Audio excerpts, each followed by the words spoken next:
Well, hi, Hector. Thanks for coming in today. My name is Al. Thanks for meeting Uh, me. okay, good to meet you. And looking at my intake paperwork, it seems that you've come in today because you had a car accident. You want to tell me about that, Hector? Yeah, so I was coming home from work and I was driving and a person ran me off the road and that resulted in my hip and my shoulder being badly injured. Okay. So your injuries is one of the things that you are having difficulty with. It also looks like that you have been drinking a lot at home, sitting in front of the TV, spending a lot of time drinking. Yeah, Okay. more than I like to. All right. So because of the drinking, I would like to look a little bit more uh, into the drinking and see where we can begin helping you with that situation. Okay. Okay. So I have a few questions, and I hope you don't mind answering just a few questions. Okay, Hector, how often do you have a drink containing alcohol? Every day. Every day. So that would safely say 4 more times a week. Yes. Okay.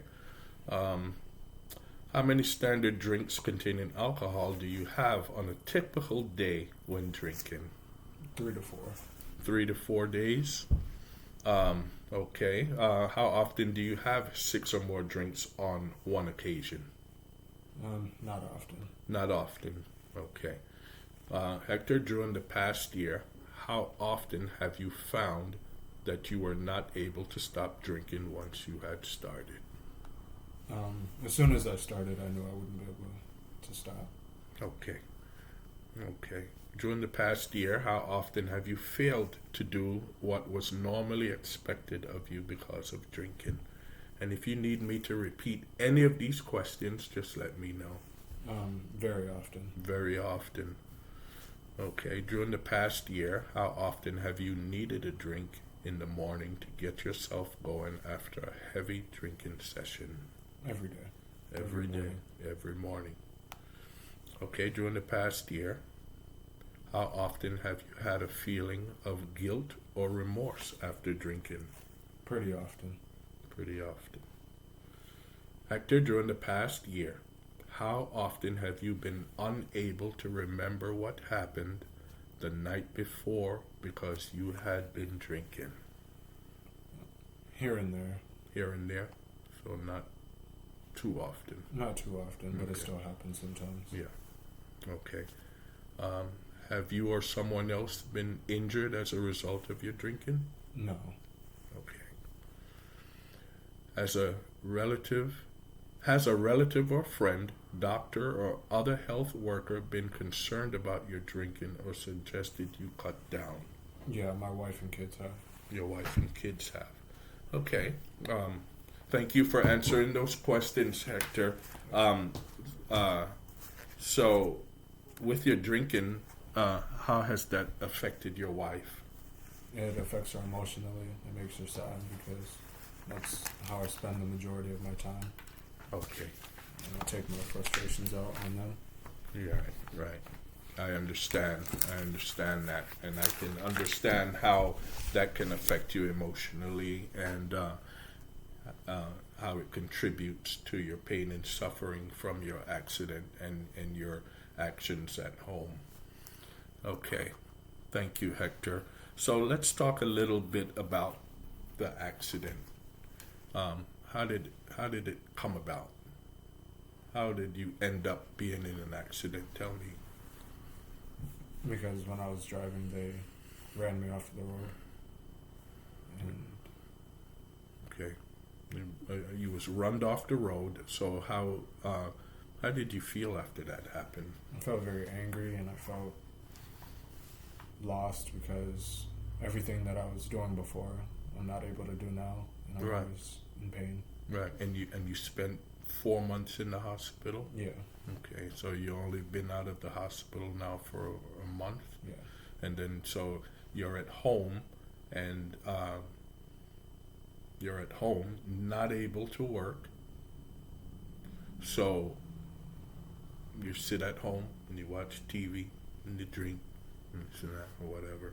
So, have you involved your family? It seemed like you're cutting your family off from you, I have been. right? Can you tell me why? Why? I just let the drinking come first Okay, instead of my family. right, right. Do you feel that your family is not supporting you in this? They Or are. They But are. I push them away. You push them away. Can you tell me the reasons why you feel you need to push your family away, Hector? I don't want them to see me like this, and then I push them away because my wife is taking care of the responsibilities that I was doing before. And according to your intake paperwork, it makes you feel ashamed Yeah. of yourself.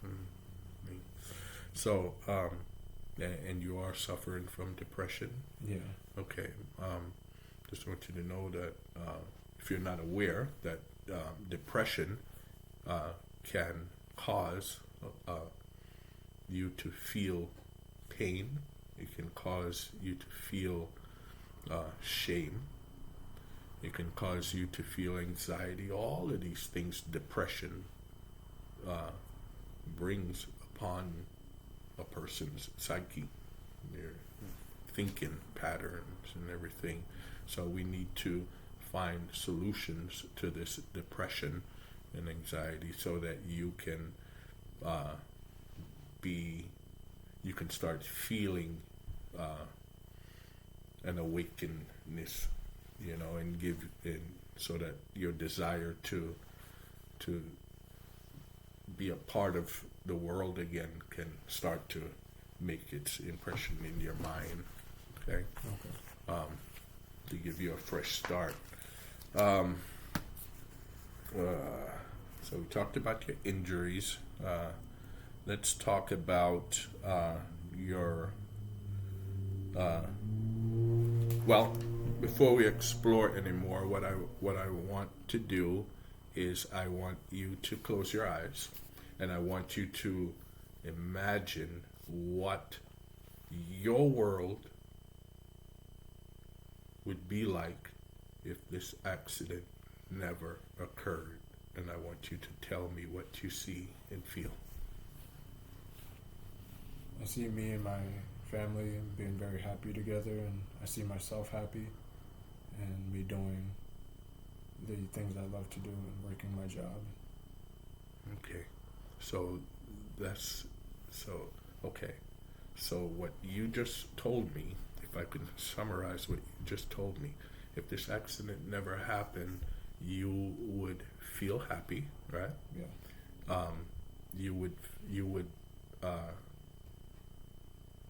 You see a world where you can reconnect with your wife, and you see yourself going back, you see yourself at work, working and taking care of your family.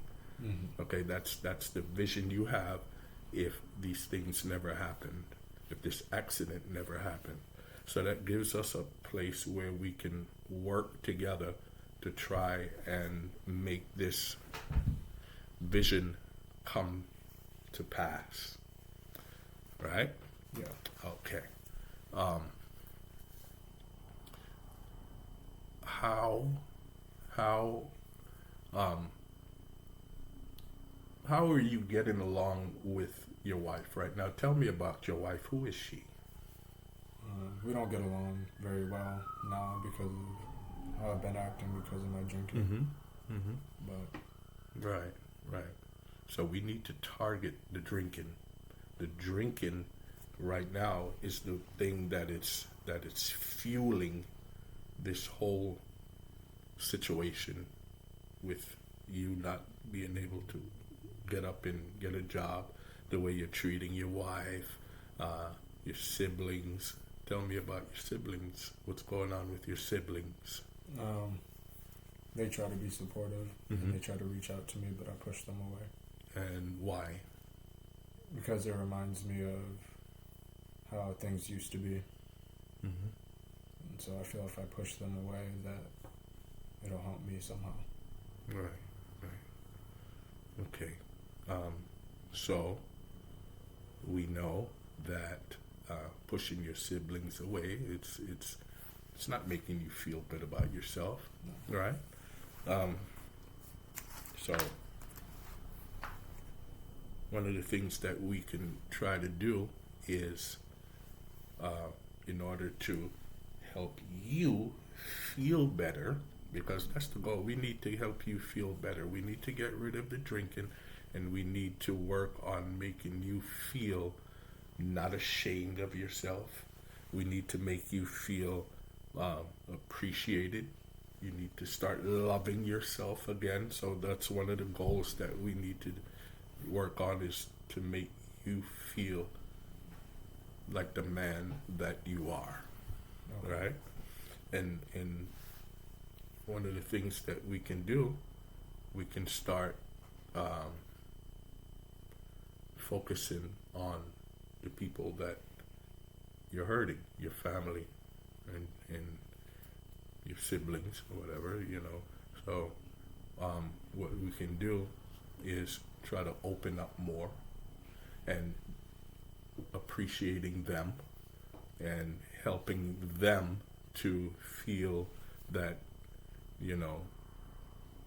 they're appreciated, and just doing things for them. And by doing so, that will help to heal you, Okay. by focusing on them and allowing them to help you, allowing them to talk to you and give advice, and you accepting their advice and doing the things that they are asking you to do, because that might help you to feel better about yourself. So that's our goal. And we'll work on those goals together, right? The drinking. We'll work on your emotional state of mind, working on the depression and the anxiety and the shame and things like the things that's bringing you down. So we'll work on each of those things, and we'll start doing that on our next session, Okay. right? And we'll work together, and we'll reach those goals together so that you can have a better outcome. Okay? Okay. So Sounds I'll see good. you at our next meeting, Yes, thank you. our next session. Thank you, Isaiah. Thank you, Hector.